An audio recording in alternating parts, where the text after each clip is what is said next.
Everyone, my name is মন and welcome back to my another mini vlog. তো সেদিন ছিল আমাদের পাশের গ্রামেই আমাদের একটা রিলেটিভের বিয়ে। তো সেই জন্য ভাবলাম যে চলো তোমাদের সাথে এই ভ্লগটা আগে শেয়ার করে দিই, কারণ আগেকার অনেক ভ্লগ তোমাদের সাথে এখনো পর্যন্ত শেয়ার করা বাকি আছে আমার। তাই একে একে তোমাদের সাথে অনেক ভিডিওই আমি শেয়ার করব। বিকেলের দিকে একটু বৃষ্টি শুরু হতেই আমি ভেবেছিলাম যে আমি একটু তাড়াতাড়ি রেডি হয়ে নেব, কারণ কারেন্ট চলে গেলে আমার তো আবার মেকআপের আমি বুঝতে পারি না। তাই যেমনটা আমি ভেবেছিলাম সেরকম ভাবে আমি রেডি হতে বসে গেছিলাম। আর এদিকে আমার ধারণাটা পুরোপুরি ঠিকই হয়েছিল। সন্ধে হতেই এদিকে কারেন্টও চলে যায়। যেহেতু আমার মেকআপ অলরেডি হয়ে গেছিল তো আমার তেমন কোনো প্রবলেম হয়নি। কারেন্ট চলে যাওয়ার পরই আমি এদিকে সেজে কুজে পটের বিবি হয়ে বসেই ছিলাম বাড়িতে। প্ল্যান তো আমাদের এটাই ছিল যে সন্ধে দেওয়ার পরপরই আমরা বাড়ি থেকে সবাই মিলে সেজে কুজে বেরিয়ে যাব, কিন্তু হঠাৎই এতটা পরিমাণে ঝড় জলার বৃষ্টি আরম্ভ হয়ে যায় যে আমরা বাড়ি থেকে কেউ বেরোতেই পারিনি। কিছুক্ষণের জন্য তো আমার এটাই মনে হয়েছিল যে আমার এতক্ষণ ধরে সাজা গোজাটা প্রায় ফালতুই চলে গেল। বহু মাস তপস্যা করার পরে এই একটা বিয়ের বাড়ি কপালে জুটেছিল,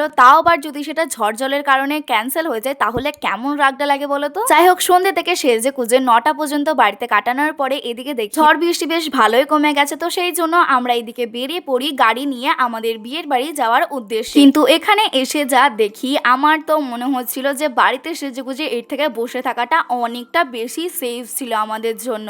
কিন্তু বিয়ের বাড়ি যাওয়ার কথা শুনলেই আমার পেটুক মন মানতে চায় না। তো সেই জন্য ভাবলাম যে ঠিক আছে চলো, ঝড় বৃষ্টি হয়েছে তো কি হয়েছে, একটুখানি তো রাস্তাতে কাদা হবে। কিন্তু দেখি যে না, একটুর জায়গায় অনেকটা বেশি কাদা হয়ে গেছে। গাড়ি থেকে 2-3 বার পিছল কেটে পড়তে পড়তে তো আমি বেঁচে গেছি, কারণ আমাদের এখানকার কাদাটা হচ্ছে এঁটেল কাদা। আর সেই কাদা যদি গাড়ির পিছনের চাকায় একবার ঢুকে যায় তাহলে তোমরা নিশ্চয়ই জানো যে কি অবস্থাটা ঠিক হতে পারে। তবে যেহেতু আমি আর আমার বাপি একটা গাড়িতে এসেছিলাম তো সেই জন্য আর কি ব্যালেন্স করাটা একটুখানি ইজি হয়েছে। মা যদি থাকতো তাহলে তো আরোই দুজনে মিলে উল্টে পড়তাম। একটু সুন্দর সাজাগোজা আর খাওয়া দাওয়ার জন্য কি না করতে হচ্ছে আমাকে। না সেরকম কোনো ব্যাপার না, আমাদেরকে নিমন্ত্রণ করেছিল প্রায় 3 থেকে 4 দিন আগে, তবে আমরা যেতে পারিনি। আর সেই জন্যই আজকে যাওয়া। সে আগে খাওয়া দাওয়া করে এদিকে আমরা বেরিয়ে পড়েছিলাম বাড়ি যাওয়ার জন্য। আর আস্তে আস্তে দেখি যে আমাদের গাড়ির চাকায় আবারও কাদা ঢুকে গেছে, সাথে আমার জুতোর তো বেহাল দশা, এগুলোকে না ধুলে তো বাড়ি আসাই যাচ্ছিল না। বিয়ের বাড়িতে আসার সময় গাড়িতে করে চেপে গিয়ে আমরা যে ভুলটা করেছিলাম সেই ভুলটা আসার সময় খাওয়া দাওয়ার পরে আর করিনি। গাড়ি থেকে সোজা নেমে পড়েছিলাম আর তারপরে হাঁটতে হাঁটতে রাস্তা পর্যন্ত উঠে এসেছিলাম, তাও আবার খালি পায়ে। তো চলো আজকের মতো এটুকুই, আসি তবে,